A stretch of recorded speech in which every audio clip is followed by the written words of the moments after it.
What's up, guys? Welcome back to Newswave. Well, it looks like Sony is ready to finally announce their mid-generation refresh for the PS5 with a certain presentation set up and ready to go here in just a few hours, and we'll get you all ready for that here today.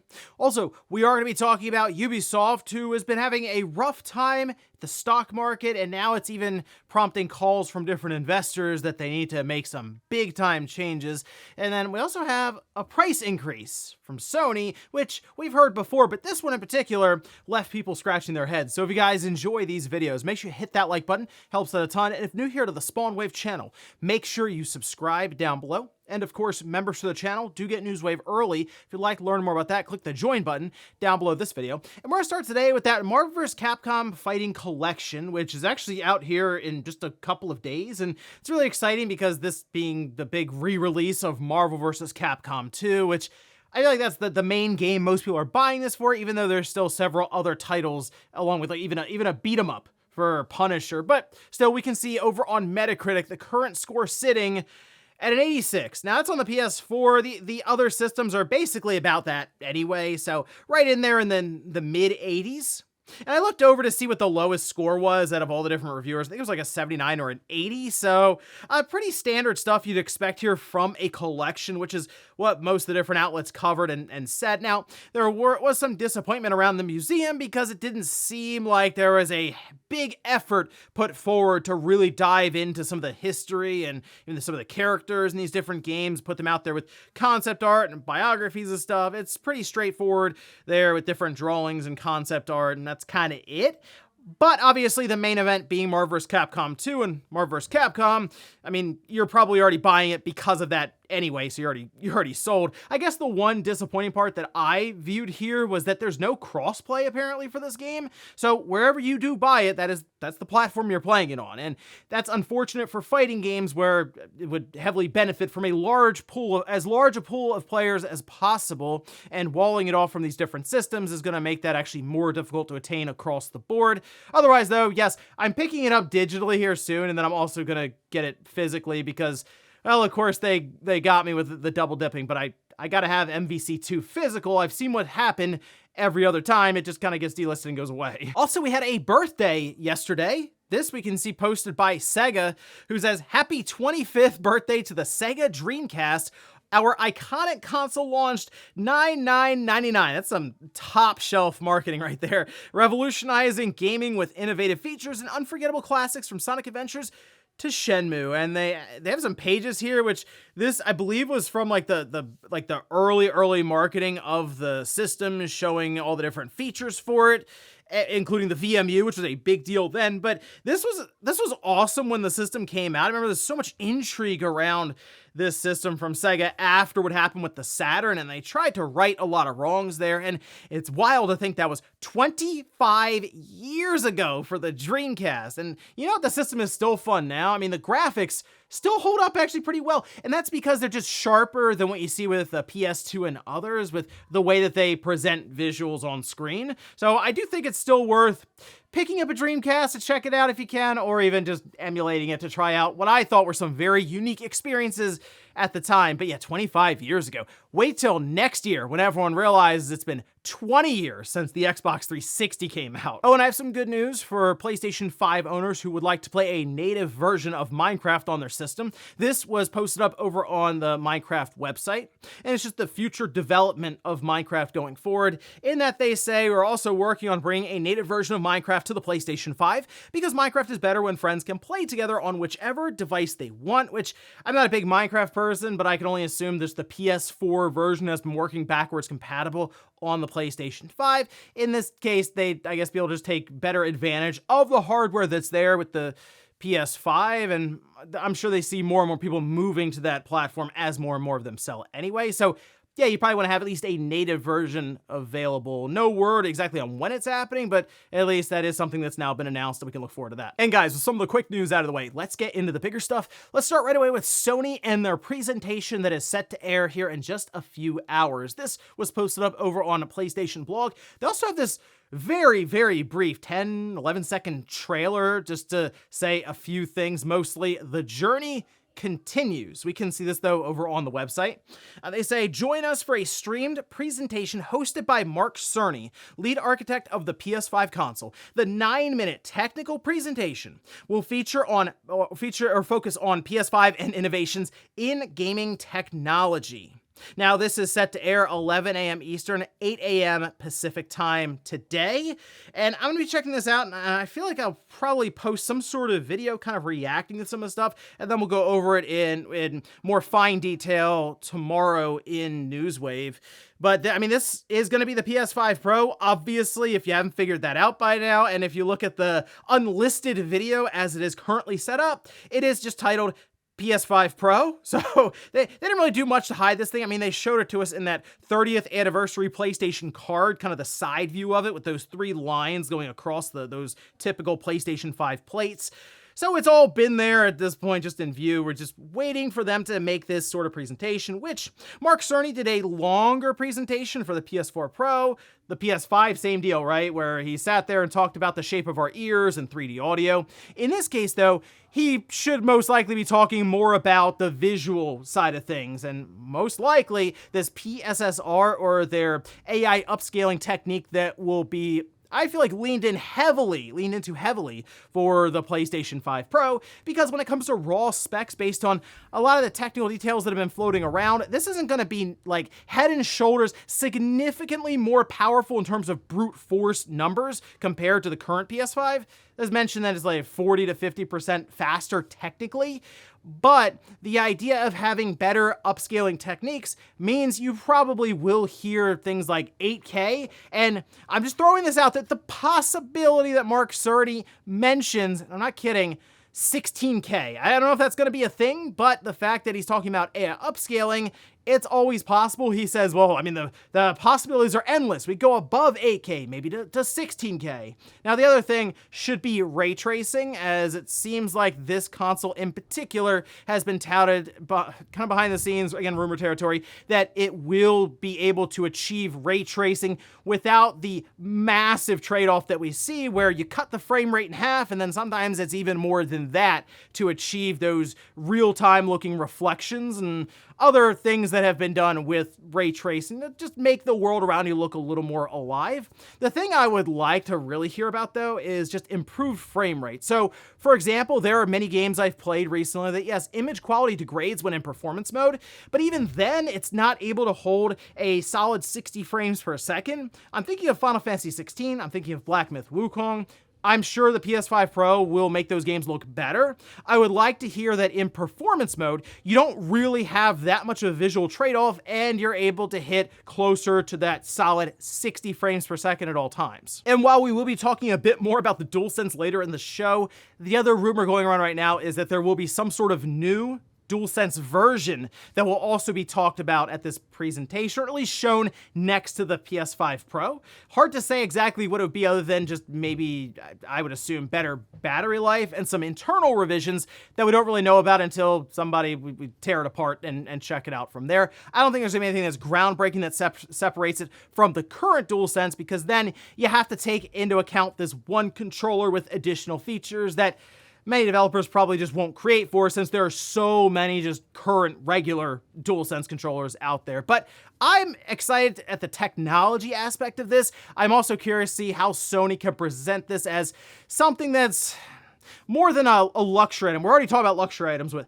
$500 PlayStation 5 systems, but what can they do to really draw people in and make this device feel more meaningful than just being the next shiny thing on the market? We'll see. Next up, let's talk about Ubisoft, because they are getting absolutely blasted in the stock market, not just by the stock itself, but also now by investors who are making some pretty serious calls and pushing for them to do things that should alleviate the pressure from, well, shareholders, because, well, they want them to go private. Now, we can see this is posted up. This is from Insider Gaming, and this is according to a letter that was issued. And this is from AJ Investments saying, Ubisoft at current state is mismanaged and shareholders are hostages of Guillermo family members and Tencent who take advantage of them. Management is focused on pleasing investors with beating quarterly results and not focusing on long-term strategy to provide exceptional experience for the gamers. Our company has extensive knowledge about the gaming industry and and we were long-term shareholder in Activision Blizzard, and we started our Ubisoft position a couple weeks ago, and still adding to it, which, if you look at Ubisoft's stock right now, go back like a year ago, they've lost half the value of the company in just 1 year. So, I mean, if you're AJ Investments and you believe in Ubisoft and that they could turn this around, yeah, you'll continue adding to it as the stock continues to, just plummet. That's the only real way I can describe it at this point. But they do have a suggestion. The company goes private, with Tencent as a significant partner and shareholder. In addition to that, it wants Ubisoft to implement a comprehensive cost reduction program and optimize staffing levels to be more comparable with industry leaders. Really, they just don't seem to want the Guillemot family to be running things because, yeah, they obviously are playing into appeasing the shareholders. But, all the companies do that now that are public. They have to, in some way, communicate to stockholders and also talk with shareholders at different meetings and push as much as they can to be profit now, worry about it later. Whereas, yes, if you're a private company, say Valve, for example, you really hear nothing about Valve's finances, any of that, right? And that's because they're a private company and they don't deal with anything when it comes to the public shareholder space or typical corporate goings-ons. None of that. They still have some of that behind the scenes, clearly because they're trying to make money, but it's not out in the open and it's not bending to the will of shareholders at all times. Ubisoft being public, going private, it would take money. Like, they'd have to, as they mentioned here, have some kind of significant investment from Tencent. So again, consider that fact.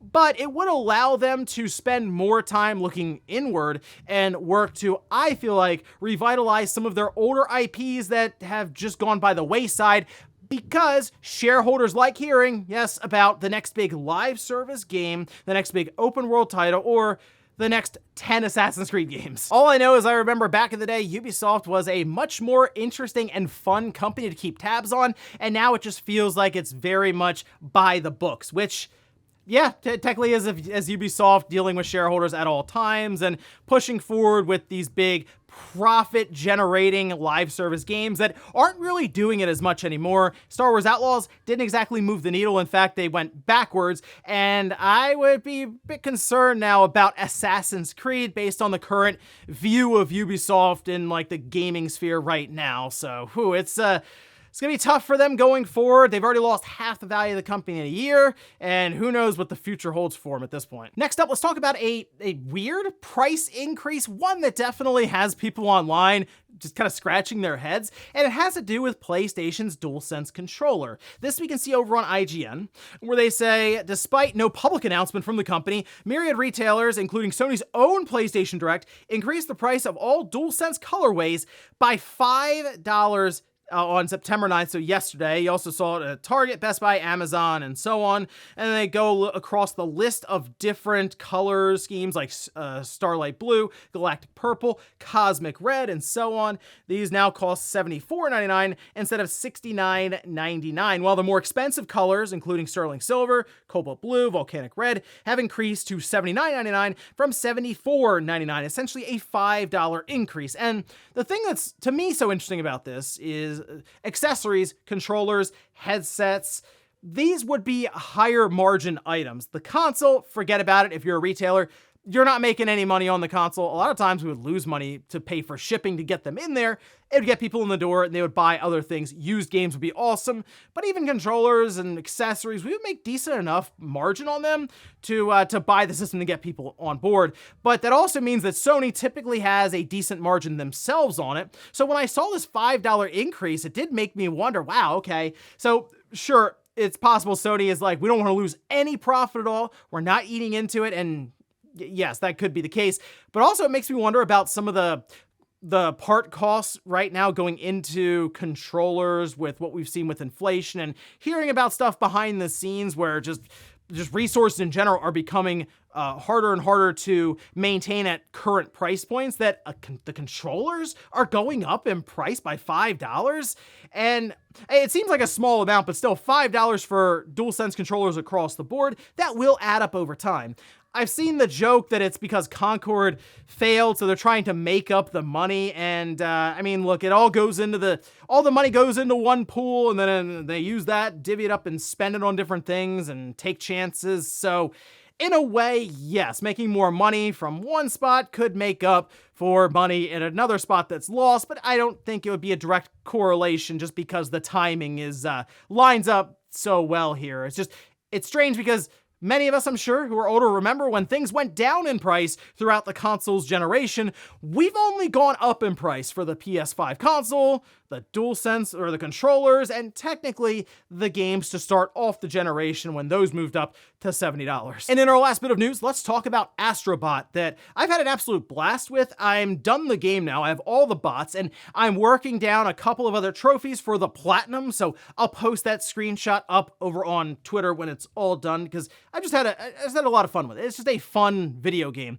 People asking, I'm sure, how long did it take? About 15 hours, 15 hours to do the platinum is at least what my estimation is based on the number of trophies I have. Probably about another hour to clear this all out now. But it does appear we will have more content coming down the road, and it will be free. This we can see posted up.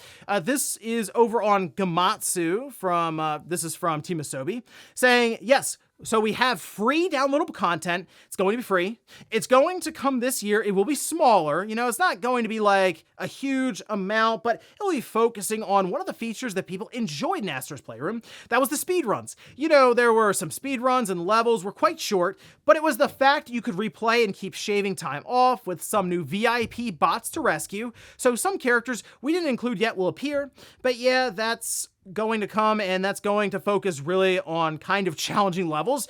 But if we can, we'd like to also insert something a bit toy feeling, something that could be really like for any player, but we're not too sure about that one. But the challenging stuff is definitely coming, and I will say that's been my favorite part about the game. And not for everyone, I get it, because so typically the speed runs, which you've seen maybe as like the symbols, circle, triangle, square, cross, Astrobot knows. Cross. If you go through those, I think that's what they're referring to here, where it's you're going to finish it in less than a minute most times, but it's extremely difficult compared to the rest of the game, and you'll probably fail over and over again until you get that one nice clean run, that nice line all the way through until the end, and you get a new VIP bot, which some of those have technically leaked at this time because they're in the credits.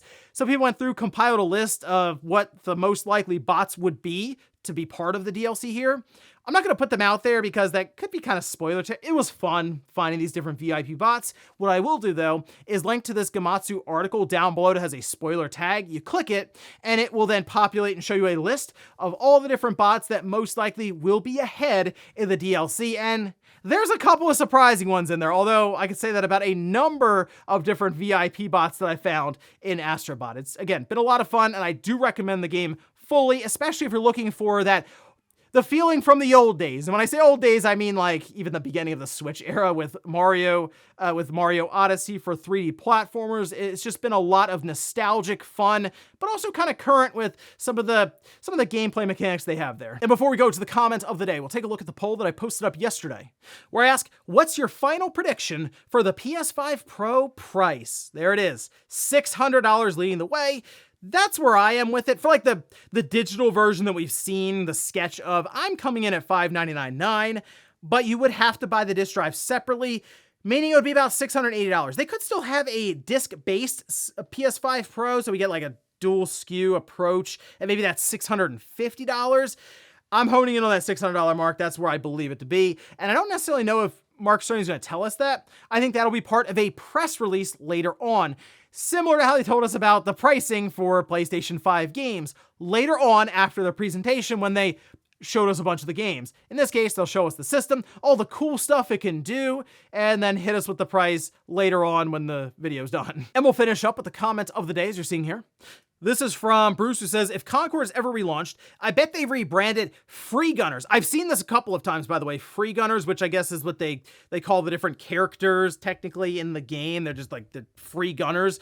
But I think there's a lot of work that needs to be done to Concord along with the name change. And the more I've thought about it, the more I wonder if Sony looks at that and goes, it's going to cost us tens of millions of dollars to repair this game. Why don't we just make another one? I mean, look at what happened with Astrobot. Instead of spending $20 to $30 million, we'll say, trying to fix Concord. What if we took some of that money and used it to invest in another smaller title similar to Astrobot, something that would maybe work to push the brand in the right direction rather than try to take it out at the knees like Concord. I just don't know if there's much of a future in general, even if they were to completely overhaul it, unless they could somehow turn it into a hero shooter that has all the different PlayStation characters. Because guess what? That's worked pretty well for Astrobot at this time, really leaning into the nostalgia aspects. Because guess what? It makes it different from all the other 3D platformers, which is something they could have used here for a hero shooter, making it different with a bunch of PlayStation characters. And ladies and gentlemen, that's going to do it here for Newswave. If you enjoyed this video, guys, hit that like button. If not, hit the dislike. Leave comments down below about everything we talked about here today. If you missed yesterday's Newswave, it'll be up here next to me in a card. Maybe you want to hear about some of the frustrating things that are now happening from these companies when it comes to early access and how people aren't getting what they paid for. That'll be in the card right below it. Thanks guys for watching, and I'll see you next time.